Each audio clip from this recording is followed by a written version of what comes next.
Welcome to episode number 65 of the Balancing Act podcast. I'm Andy Temte.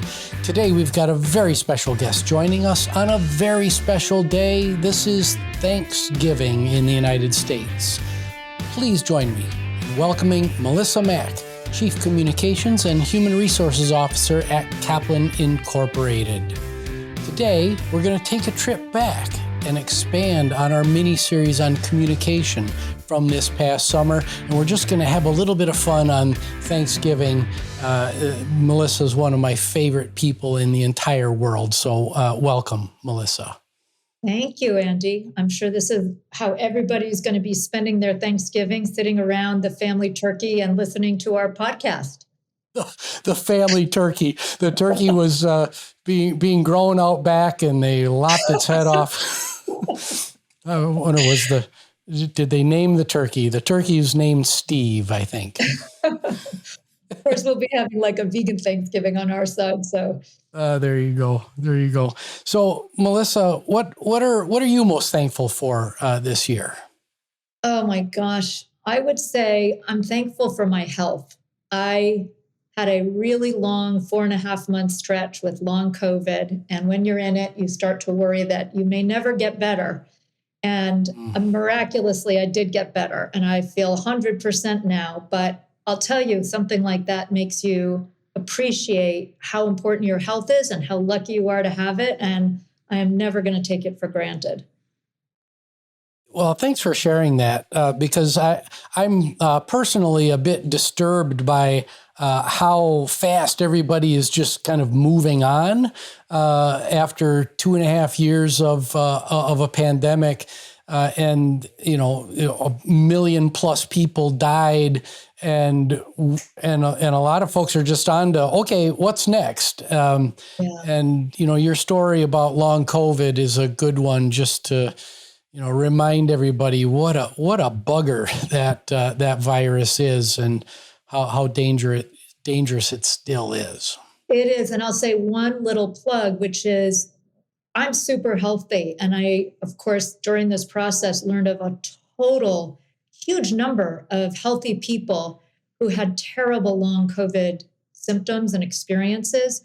And it's a reminder that you think you'll be okay. You may just be sick for a couple of weeks.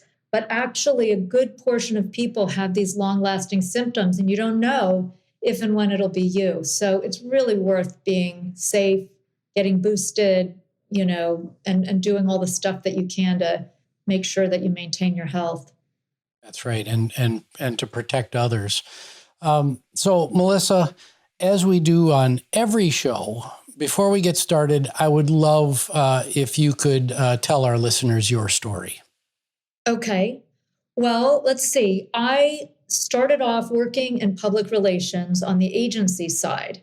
And I did that for a while and really learned a tremendous amount. I mean, I worked for a couple of agencies, one in particular, Howard Rubinstein Associates, where you had to move quickly and you were exposed to a lot of areas and a lot of issues, and you just learned on your feet. You just had to go, go, go, go, go.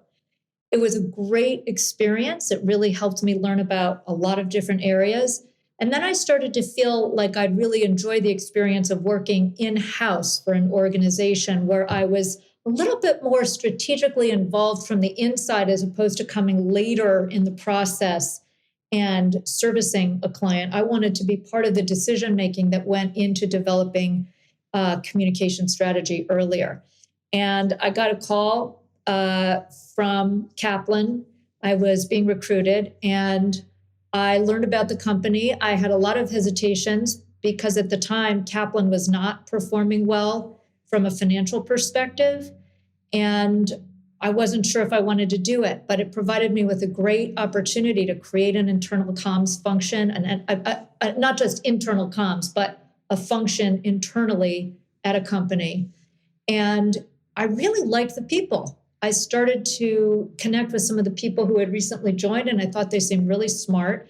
And so I joined, and it was a fantastic experience. And I've been here for decades, and Kaplan has evolved from this tiny money-losing test prep business to this huge global education conglomerate. And we've been on the cutting edge of education. I don't want to say reform so much as transformation. And it's been a lot of fun. And of course, you know that because you were on the cutting edge as well. Yeah, I like that phrase, education transformation, and how Kaplan, along with a number of other education, very forward-leaning education companies, have really done great work on behalf of students all around the world. That word transformation is very important. If you had to pick one event in your life that was just a key accelerant, rocket boosters for your career, what would that be? I have to say it would be joining Kaplan, and it's for a variety of reasons. It was, first of all, my specific role, that I had a role where I could put my own imprint on it. There was no communications function when I joined Kaplan. They had like an outside consultant, but they didn't really have an internal function. So I really had the opportunity to spread my wings. It was just this fantastic learning opportunity. I learned about the business. I learned about doing communications in-house. I learned about the education industry. I learned about being part of a public company. I learned so many things. And it was just an unusual environment where the attitude was go for it, go do it. You have a great idea, run. And I had seen so many companies where there were a million reasons why you couldn't do X and you couldn't do Y, and no, you can't do this, or there's just going to be a bureaucratic process. I loved the fact that I could come in and make a difference quickly. And it was a huge accelerant to my career. And in fact, I never planned to stay at Kaplan long when I joined. I thought this would be a great stepping stone to another opportunity. I'd come in, I'd be part of a turnaround team, and then I would go and do something else. And it turned out that the opportunity at Kaplan was so great, A, because we had this fantastic team that was really doing exciting things, smart, fast moving. B, because the industry was at this point where education was on the brink of change, and there were a lot of things converging at that time that made change possible. And it was just kind of a perfect storm of things that made me want to stay. I think the last piece of it was I just loved the people. I mean, at the end of the day, you work with these people day in, day out, like family. You see them sometimes more than you see your family. And you have to like what you do every day and the people you work with. Yeah, a reminder for our listeners that we're talking about the very early 1990s, and computing power is really starting to accelerate. I remember a meeting where the former CEO, Jonathan Grayer, had this running inside joke of, we just need to keep buying more computers. and computers were new, email was just coming out, yep. Cell phones were new, all of these technologies that we rely on, but that we've now used to transform the education industry as one vehicle for transformation. All these things were happening at that time. So we really had the chance to be the first at so many things. Yeah, it was a great experience. So let's dive into communication. Okay. Communication typically ranks in the top 10 on many lists of skills for the future. What advice do you have for our listeners on how they can improve their communication skills? So the first thing I would say is know your audience, right? Because communication first starts with understanding the context in which you're going to be communicating. So you need to know, who are you talking to? What is important to them? What things are happening that are impacting their view? What is it they care about right now? All of that type of thing. So the first thing is know your audience. The second thing is, and it depends on what is happening exactly, but obviously you need to know the subject. So if you're communicating at a particular conference, or you're communicating to a team, or whatever it is, you need to have information about what it is that you're talking about. So it seems obvious, but sometimes people really come in ill prepared and don't really understand how important that subject matter kind of familiarity is. The third thing is don't try to impress, try to communicate. I know that sounds funny, but so many people get caught up in using language that they think is going to be the right language, or trying to adopt the vernacular, or trying to sound smart, or trying to come off in a particular way, or trying to look polished. Truthfully, the more simple, clear, and straightforward you are, the better off you'll be. And the last thing is, don't underestimate the power of authenticity. People really are turned off when you're not transparent, and it erodes trust. And you may get away with that for a period of time, but the truth is, people want to feel that they trust you, that they know you, that they can really hear you, that you really hear them. And that happens with authenticity. And there are times where authenticity may feel uncomfortable, or where transparency is uncomfortable. But at the end of the day, it's like any relationship, whether you're having a communications relationship with one person or with a full team of employees, it's a relationship, and relationships are built on trust. And so your authenticity and transparency are really, really important to how you communicate. Well, that's all just fantastic advice. And, I've been guilty myself of sitting in a room with a message that I wanted to get across. And I'm thinking about how I'm going to say what quote unquote I need to say. And it's all about me. And I'm completely missing the conversation that's going on around me. And if I just open the ears and close the mouth and stop thinking about how I'm going to look, how I'm going to be perceived, I think that was a really, really great lesson that you just gave there. I mean, really, every time you're communicating, it starts with listening. You need to hear first before you convey what you're trying to convey. And sometimes we focus so much. And by the way, this is true not just when you're speaking to people. It's true in advertising. It's true in press releases. It's true in meetings. It's true in every case. You need to really understand who the audience is, where they're at, where they're coming from, before you kind of convey the message you want to convey. Yeah. So, kind of next in line in our questioning here is, many leaders ignore building communication skills in their teams because they make the erroneous assumption that everybody already knows how to communicate. Why is that a false narrative? And why is communication so doggone hard? Well, it's so funny because you're raising something that has been a pet peeve for marketers for years, which is where people say, like, some business leader or CEO will look at an ad and they'll have an immediate reaction. And it's like, well, I know ads, I see ads, and therefore I know what an ad should be. And it's their judgment. In reality, communication is really hard to do, but people don't understand that it actually takes experience and expertise, right? It's just like when you're advertising, it's about more than what your immediate reaction is or how you personally respond to something. It has everything to do with how your audience responds and doing the research to understand how they respond, et cetera.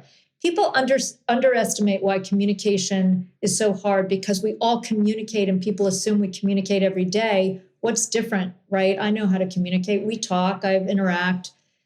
It feels like a skill that should be innate, but it's not innate. And it's actually critical to anything you want to get done, whether it's building a culture, ensuring that projects succeed, getting support from funders, getting support from your board, galvanizing employees, working well with others. Communication is just so critical to that.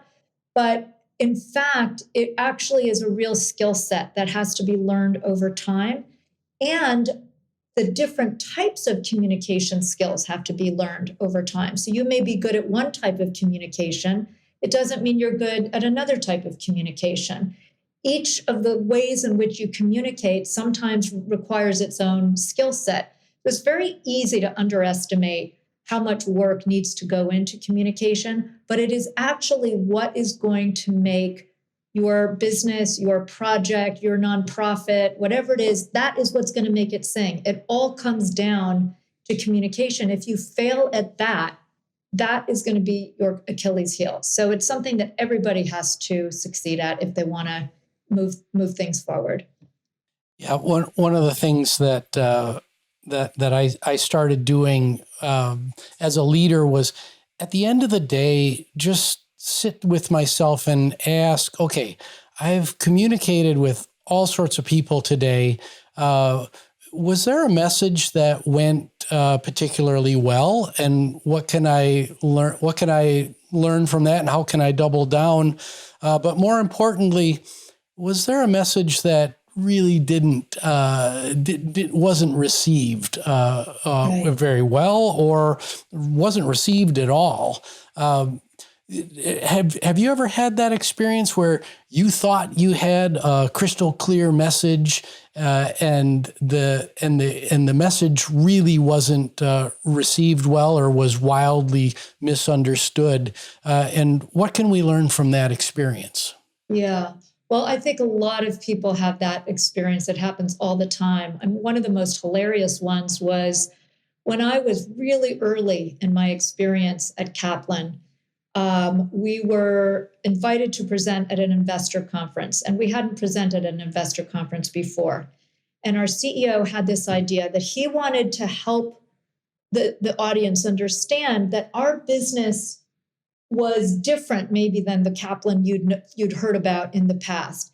He wanted to convey that we're cutting edge, we're sort of hip, we're relating to younger audiences, we're innovative, et cetera. And so he didn't want to do a traditional presentation. And one of his deputies came up with this idea of starting every slide with a different Beatles song. So we all went to Philadelphia for this conference. Our CEO got up there. He started the first slide, and the music was really loud. And it took him about 2 slides in to realize, oh my God, I have totally misread this audience. And they are not really loving this whole Beatles thing. And it's coming off looking off key. And I've got like 20 more slides to go. And I could literally sit in the audience and see the look dawning on him that this was a miss, you know? And the reason it was a miss is we didn't really think about audience first, right? Yeah. What is this audience looking for, right? They're looking for a specific set of things. They're looking for financial metrics. They're looking to understand the leadership. They're looking for all, different types of stuff. And the messaging was poorly received because it was a miss with kind of where they were coming from and the context and all of that. So that's just sort of we were all so young and we were kind of rookies at that point, but it was a good communications lesson for me. I should have picked up early. These guys are going down the wrong path and stopped them. Well, that's a great example. Thank you so much for sharing that with us. I want to take a little bit of a left turn here and talk about our current environment of communicating with each other as humans. The advent of social media has created legions of what are essentially citizen journalists who are reporting on and injecting personal opinions on every event of the day. My opinion, we're much less civil. We don't research. We're not objective. Things we toss things around. What's your advice for individuals and leaders to teach both current and future generations about the importance of civility, objectivity, and the separation of facts and opinions? So you're hitting on something that, wow, this is a hot issue right now, and it's a really, really difficult issue. I'll speak to it from two perspectives. One is the perspective of being a communicator and some of the advantages and disadvantages that presents, and then being a consumer of information and what the implications are from the kind of perspective of somebody who's absorbing information. So, interestingly, social media brought some advantages to communicators that didn't exist previously, in the sense that traditional media may not be interested in a particular story or angle that you wanted to present. And what it enabled communicators to do was to go straight to the audience without first having to gain the interest of a particular set of journalists. And sometimes even, I've even seen cases where journalists would write a story that somebody felt was really biased and they couldn't get a letter to the editor or a response of any sort. And they would use social media as a vehicle for responding. So I think that was really helpful.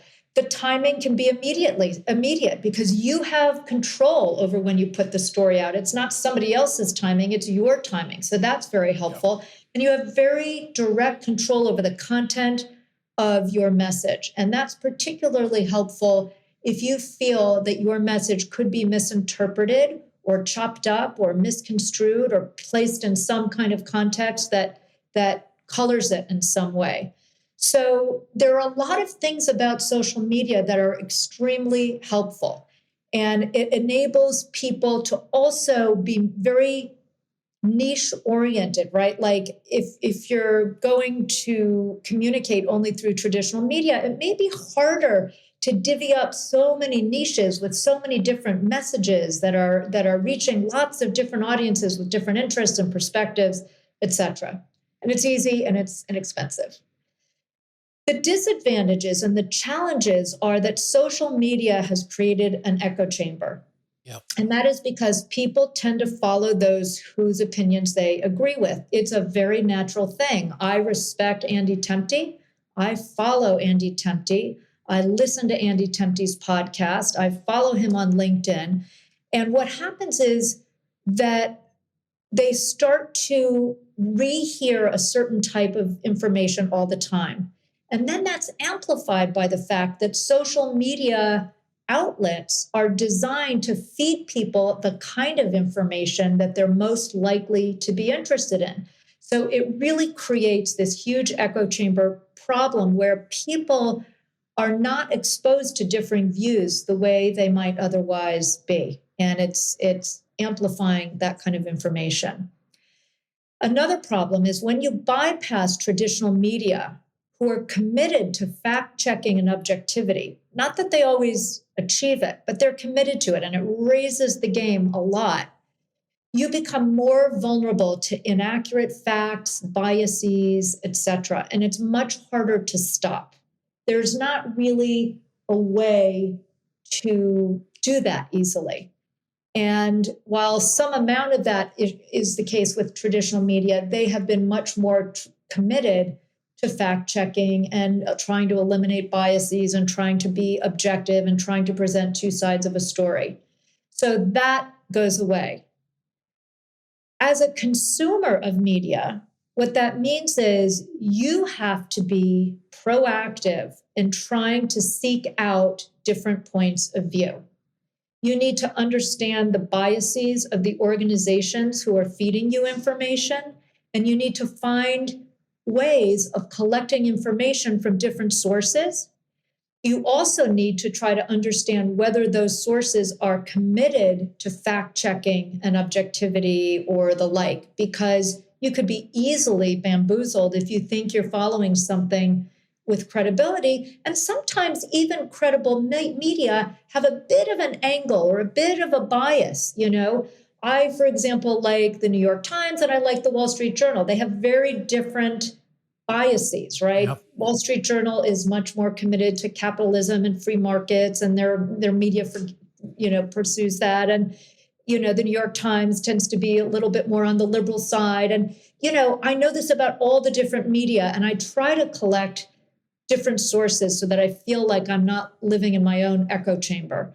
So I think it creates both opportunities and challenges. And unfortunately, I think it's contributed greatly to the polarization politically that we're seeing, because people are getting messages reinforced, which may be extreme in their perspectives, may or may not be accurate, may be, not counteracted with other points of views. And so I think big picture, there are great opportunities with it, but huge problems as well.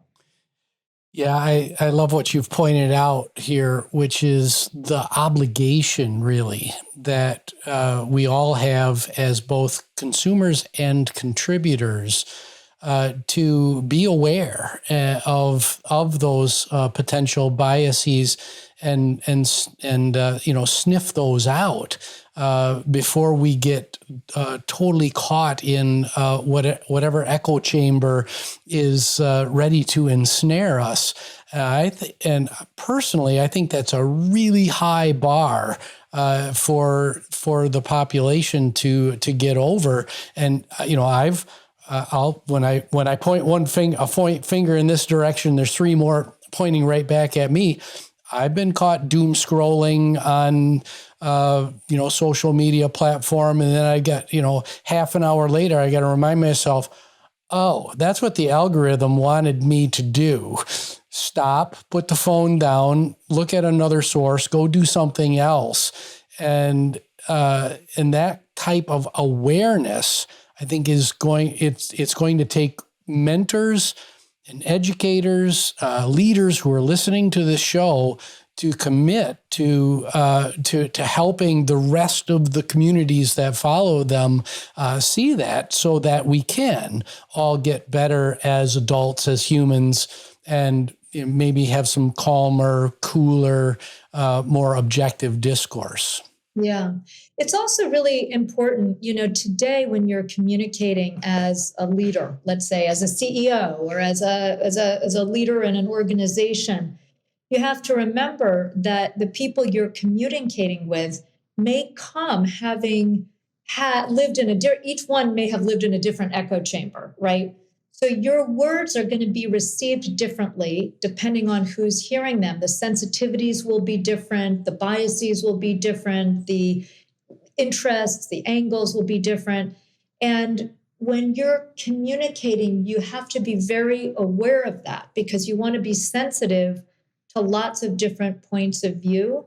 And sometimes it's very easy not to be aware of our own biases, or how things that we say may be misinterpreted, because we feel confident our intentions are good, but how we deliver a message is not necessarily how that message is received, or how we intend to deliver a message is not necessarily how it's received. And people, I find, are often surprised by reactions that they get. And it's a very common problem, because people are coming from all these different echo chambers, and it's sometimes hard to anticipate that.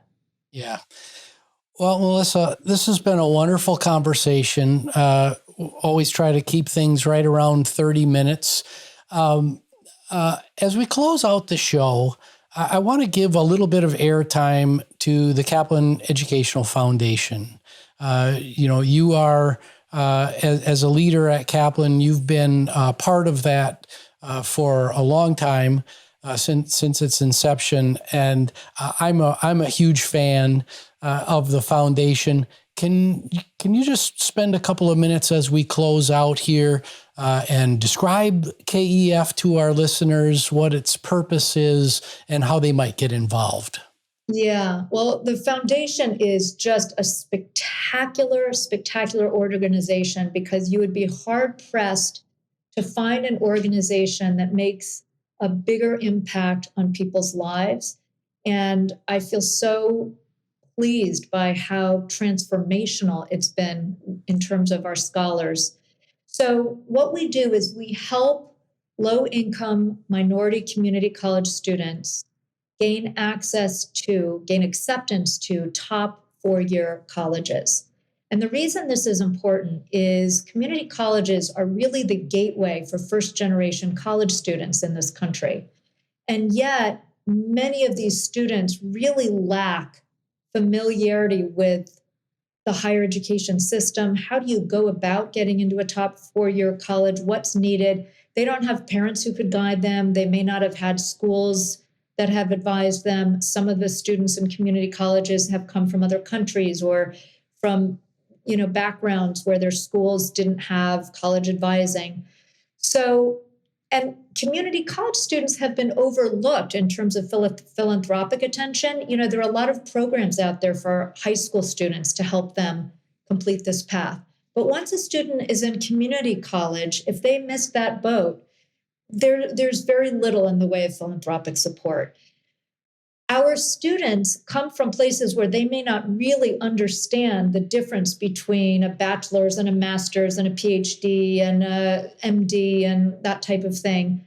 And yet they are so smart and so driven and so studious, and they happen to be such kind and good people. They really work hard, and they've made their way into top universities like Yale and Brown and Stanford and Amherst and many other, Mount Holyoke, Smith. I mean, I could name, there's just a whole bunch of colleges of all types, state universities. And they're succeeding. 90% are graduating and coming out with a really top degree. So the fact that these scholars have in many cases come from situations where they were homeless, they struggled with poverty, they struggled with abuse, they had substance abuse issues in their households. The issues that they've grappled with are so severe and intense that it's amazing to see them come out of those situations and make their way into future successful careers. And there's one piece of the foundation which is really important. The goal is for them to also help pay it forward, to become leaders in their professionals and communities, but also to help others make that journey as well. And we see them now going into communities and providing support to others in quite a few ways. And in fact, now the foundation is being led by a new executive director who herself was a Kaplan scholar. So it's exciting to see that happen. That's wonderful, Melissa. Can you please remind our listeners where they can go to help out? It's kaplanedfoundation.org. And there are many ways to help out, from donations to volunteering or mentoring or getting involved in some fashion. And I have to say a big thank you to you, Andy, because you have been a spectacular supporter of the foundation in multiple ways, financial and other types of support that you've gained. And we've really, really appreciated that. And I think you've seen firsthand, it's a really feel-good type of thing. And I know you've given a lot, and hopefully you've gotten a lot from the experience. And I think others will as well. Yeah, Linda and I are going to keep supporting, and I encourage our listeners to find out more. Well, Melissa, it's been a wonderful conversation. My name is Andy Temte. We've had Melissa Mack on the show. Today is Thanksgiving Day 2022. This is the Balancing Act podcast. Please find us on all the major podcast services. We're now on YouTube. You can get this, see our faces on video. Please like, subscribe, rate, share, all that fun stuff. Every episode, we're out here to change the world just one nugget of information at a time. So thank you for listening.